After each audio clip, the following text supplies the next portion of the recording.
One basic economic assumption is that a rational person wouldn't voluntarily do something to their own detriment, or something that would leave them with less of what they value.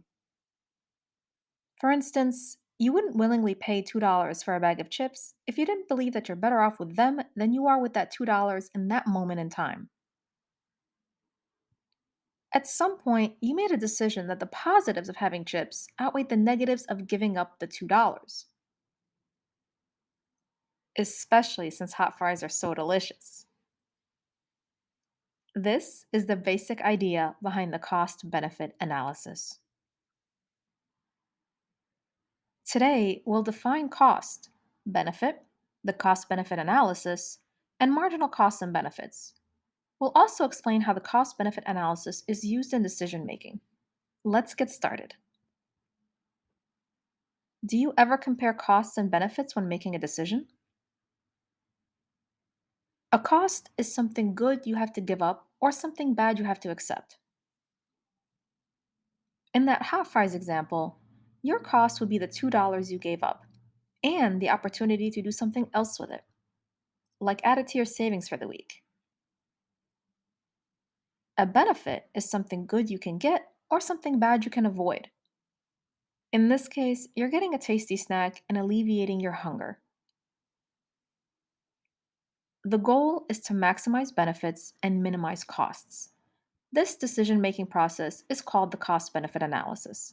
Essentially, you'd be considering what will be sacrificed and what will be gained from making a certain choice. Let's take Melissa, who's thinking about waking up early to study for her econ test. To help her make her decision, she lists the benefits of each alternative on a grid. Waking up early to study will probably result in her receiving a better grade. She'll also receive teacher and parental approval and experience a sense of personal satisfaction. On the other hand, Melissa enjoys sleeping. The extra sleep would give her more energy during the day. She would have to give up these benefits if she decided to get up earlier. Being a practical person, Melissa also considers the opportunity cost of each alternative. If you don't know what an opportunity cost is, see my previous video explaining the concept. After weighing positives and negatives, she decides that waking up early to study offers her the most desirable benefits. This example demonstrates a basic cost benefit analysis. However, for economists, most decisions in life are not all or nothing situations. Instead, they're more or less situations. They look at decisions involving adding or subtracting one unit, such as 1 hour or $1. When you decide how much more or less to do something, like how much more time you may devote to studying, you're thinking at the margin. Thinking at the margin means considering how much value an addition of something may include. This is part of the cost benefit analysis. To help you remember, consider that the word marginal means additional. For example, on a hot summer day, you may consider drinking a glass of cold lemonade to quench your thirst. Having a second glass may still give you some satisfaction. However, drinking a third glass will probably be overkill. If you think at the margin, you're thinking about what the next or additional action means for you. Deciding by thinking at the margin is just like making any other decision. To make a rational or sensible decision at the margin, you must weigh marginal costs against marginal benefits.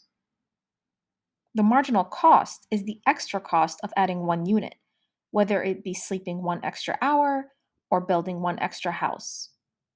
The marginal benefit is the extra benefit of adding the same unit. As long as the marginal benefits exceed the marginal costs, it pays to add more units. Let's revisit Melissa's decision, keeping in mind that thinking at the margin is not an all or nothing approach. Look at this grid of Melissa's options on how late to sleep in. Melissa can decide from among several options rather than just two. She can decide to get up at 1, 2, or 3 hours early. Making a decision about each extra hour would involve marginal thinking. To do this, Melissa should look at the marginal cost of each extra hour of studying and compare it to the marginal benefit. In this grid, we can see that 1 hour studying means the opportunity cost of an hour of sleep, while the potential benefit would be passing the test with a C.